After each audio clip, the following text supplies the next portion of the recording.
The mayor sent me an op-ed which he wrote and which will appear. Have you found Today. Have you found a place for it? I think it's going to be News 24, but they're still to confirm that. Okay.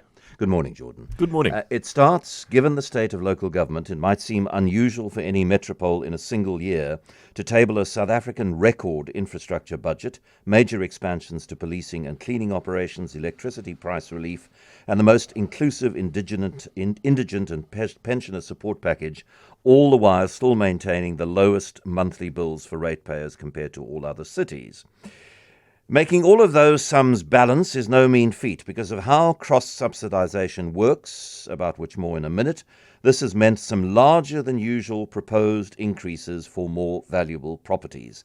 This has understandably generated much discussion and objection, that's understating the case, particularly among residents owning higher value properties and notwithstanding the extensive electricity price relief we are offering. It's been a major point of contact and communication from our listeners, a certain section of our listeners. Can I just start with a number? Point, yes. You reckon around 70,000 households. Is that No, even less. 40,000. About 40,000. 40,000 households. 40,000 households fall within the bracket roughly of 4 to 7 million rand in Cape Town out of 1 million rateable households, just over 1 million rateable households in the city. The huge majority of which are seeing very reasonable single-digit increases, and in fact, and this is specifically how it's designed, which we'll get into now. Specifically how it's designed in the 1.5 million rand, roughly that value category. Some customers actually seeing decreases, and that is how the budget has been designed.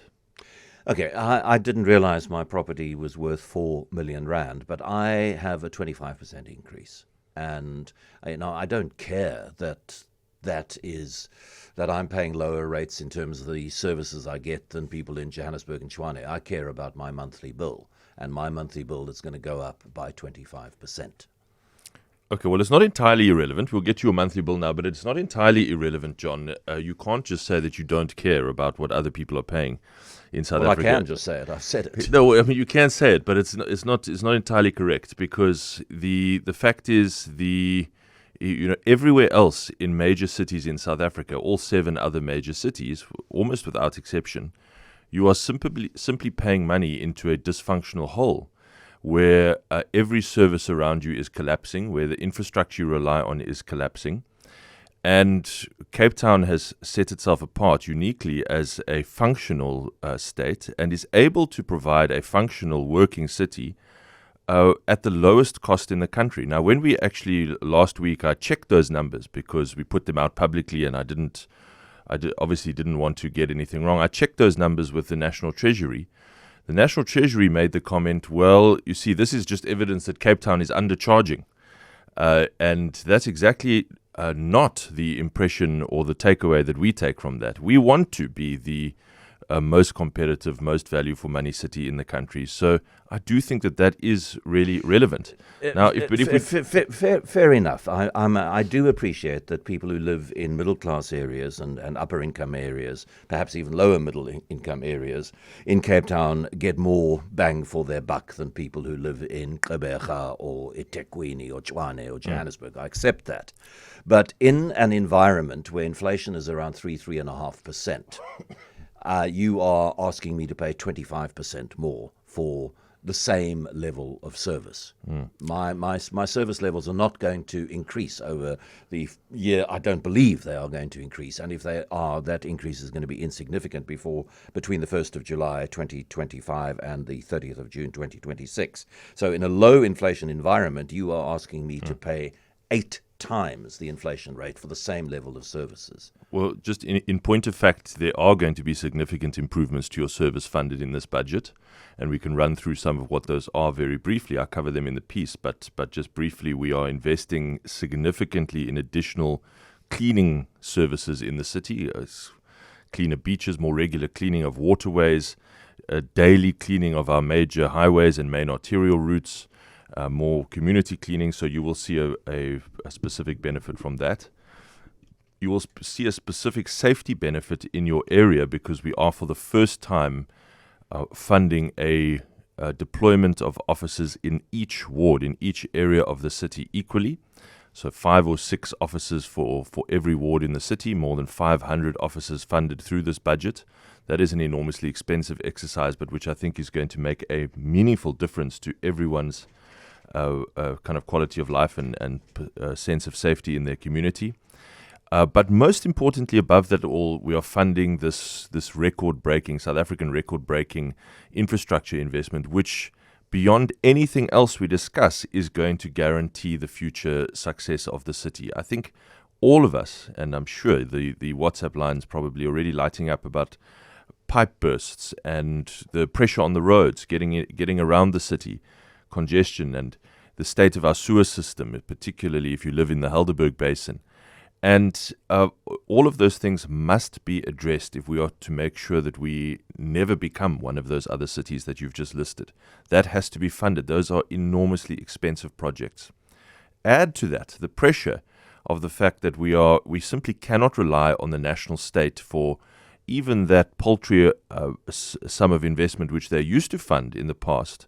They are not funding. There was a piece in the Business Day, I see it there next to you, a piece in the Business Day showing that Cape Town has been the hardest hit of all the cities in the country on national grants and funding injections withdrawn from our city to the tune of 2.5 billion rand. That, by the way, 2.5 billion rand translates to about 20% on your rates account. Now, obviously, that hasn't happened in 1 year, but that's the kind of impact that we are talking about.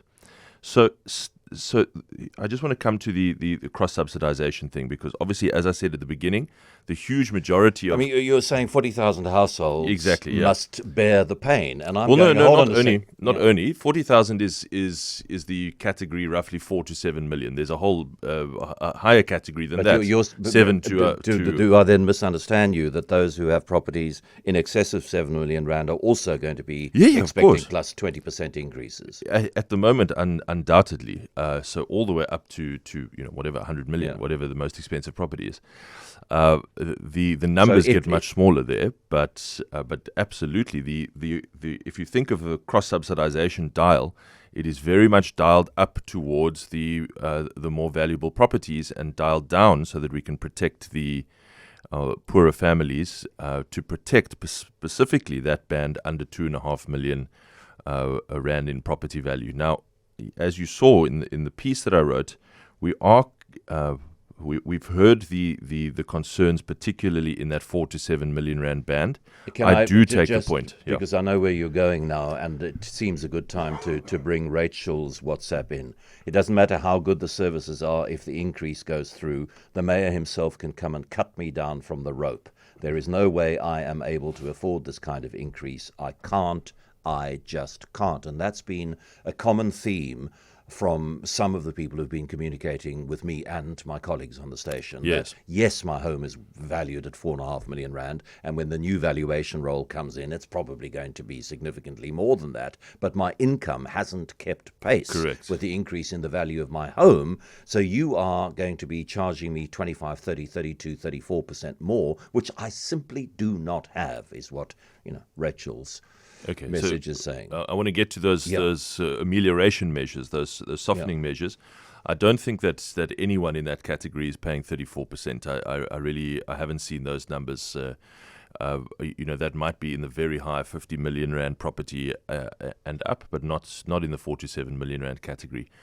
But let me just say to Rachel and others, the criticism that I've heard, and which I really wholeheartedly accept, is that not everyone in the 4 to 7 million rand category is wealthy. Or cash flush. You may have bought your home a long time ago, you've paid it off, now you have a very, very valuable home, but you don't have the income to match it. I really take that point. And so we are proposing a number of measures to increase rebates to those homes and to reduce the impact of the city cleansing tariff, the citywide cleaning tariff, which is the biggest the biggest portion of that increase that people are feeling on their bills. And this is coming in at a time when the party that you represent is complaining bitterly about the Action SA-led government in Tshwane introducing something similar there.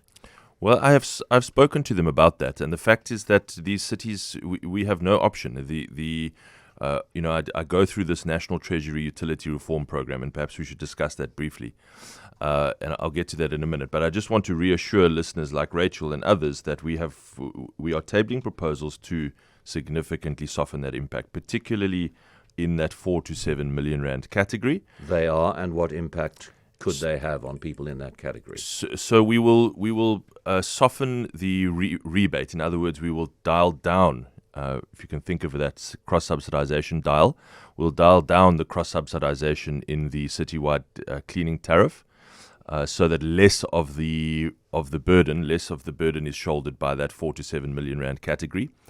And then we will introduce additional rebates for homes 4 to 7 million rand in value, and very significant additional pensioner rebates. We're going to dial up the pensioner rebate 22,000 to 27,000. All the way up to 27,000. So roughly what, 18, mental arithmetic says an 18% increase, roughly 18% increase in the... That might be, sounds about right, yeah. So those are going to make a meaningful difference. We've modeled some of the impacts on bills from those additional rebates, and it is significant. Now, if we just come to, I don't know if do you want to discuss briefly the utility reform program and its impacts? We will do that. I just need to break away for traffic news, but just before because what's happening is that the tariff calculator that the city has made available, this is what people are using, it's what I use to establish 25%. So at what point do you adjust? We will have to reprogram it, Reprogram it so that somebody who's now looking at a 25% increase puts the new numbers into it and says, oh, actually, I'm going to be paying 12% more than I would like. Because you talk about a reasonable single-figure increase, and 9%. Is it reasonable in a 3% inflationary environment? That's 3% was only this month as well. It's not but an it's figure. generally under 5%. So it's one way or another, it's close to double the inflation rate. With the Mayor Geordin Hill-Lewis in studio, and Geordin, we have a very engaged citizenry. If I were to put to you everything that people are putting to me, I'd keep you here until midnight tonight. One question which is coming through quite a lot is around city improvement districts, where those CIDs have taken on the responsibility of cleaning our local patch at additional cost to residents. I mean, how is that going to work with the citywide cleaning tariff? So SIDS do an amazing job, and I'm very grateful to SIDS, but they offer a top-up service. So none of them have completely taken over the city service of cleaning. Those areas still receive city cleaning and will continue to receive it.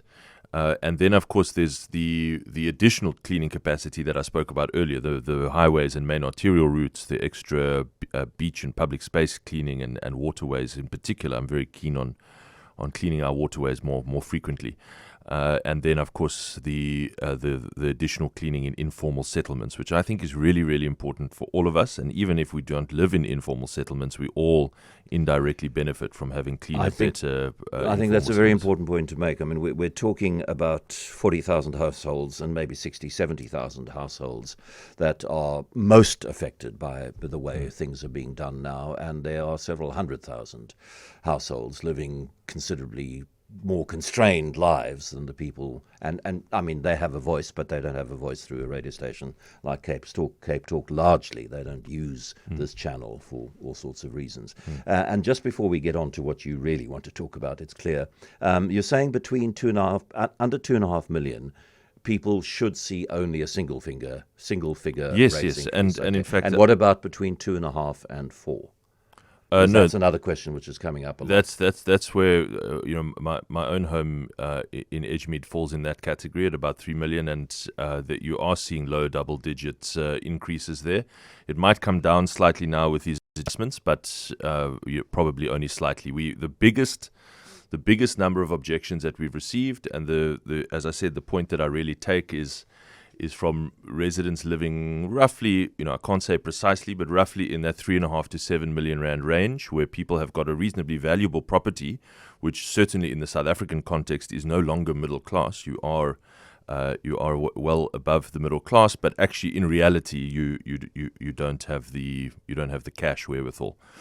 So I take that point, and we're trying to respond accordingly. Okay, and then Treasury's rules. You go into Okay, that so in some detail I in just the yeah. op-ed that you mailed me. I just want to start because this links to the Tshwane thing. Like this example has been thrown at me often, as you've done this morning. Over the next couple of years, every city is going to have to do this. We are first movers. Tshwane has done something similar with also a citywide cleaning tariff.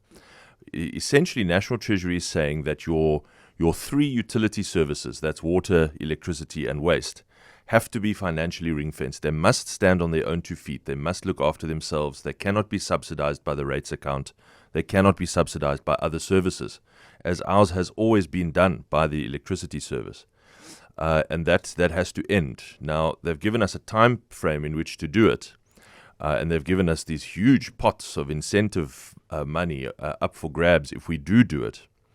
So Tshwane has taken the approach of a flat fee, 197 Rand for every customer, whether you own a 100 million Rand house or whether you own a 1 million Rand house, you pay 197 Rand excluding VAT. And if you don't own a house at all, It's subsidized, it's free. Okay. So we have, that is one approach, and many people have argued for that. Everyone must pay the same, but we have taken a different approach. So I understand that a flat rate there is an element of fairness to it. Everyone must contribute equally, and yet I just don't think that is justifiable in the context of South Africa, where we have this the huge majority of the million homes that we have in the city that are actually rateable are in the much, much poorer parts. In fact, I can tell you about 250,000 of a full quarter of them are under R1 million in value. And this is not even counting the 600,000 people that are not in rateable homes because they are in shacks in our city. So to charge everyone equally, I understand the simplistic appeal of that. I just do not agree with it. We follow a cross-subsidized model here, where those who have the ability to pay more pay more. But I want everyone to understand, I've written previously about this utility reform program, because every city has to do it. And once the cities are finished, they're going to move to the secondary towns, to Stellenbosch and Paarl and George, and after that, every single municipality. It's exactly the right thing to do, John. We have to have utilities in South Africa that can look after themselves. Your water expenditure must be paid for by the money that residents pay you for those water services. Correct. And similarly in electricity and similarly in waste. Okay. What does your modelling say about the impact of the relief measures that you are now going to introduce? And we could say, why didn't you think about these before? Didn't you anticipate But anyway, you've responded, and now you're bringing in these relief measures. So somebody who's looking at a 22% increase at the moment based on the value of their home, have you done any modelling as to what those relief measures will do to their monthly increase? They probably are currently looking at about 1,000 Rand a month increase in real terms. Well, put aside the percentage at the moment. Yeah. These relief measures will bring it down several hundred Rand. So, if 1,000 Rand becomes 700 or 600, whatever the case is, we'd have to recalculate what that means on a percentage basis. But 600 on 4,000. So you're still going to have the situation where a lot of people are going to.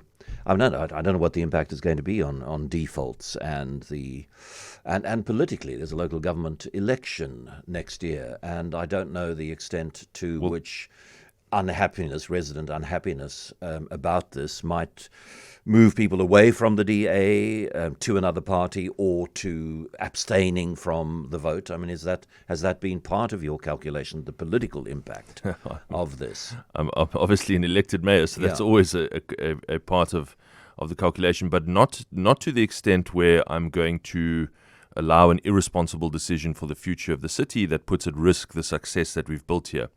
And again, that's why I keep coming back to the value for money that residents still do get here.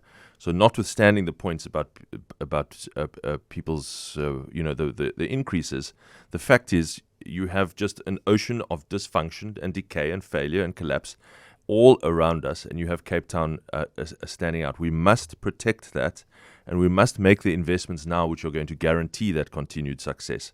So when we look at our city infrastructure, if we are honest with each other, I don't know what the situation is where you live, but the water system in Cape Town is creaking. There are far too many. I have regular significant interruptions because of major pipe bursts. Yeah. The sewer system in Cape Town is creaking even more than that, I can assure you. And it requires multi-billion rand investment. These projects are not cheap at all.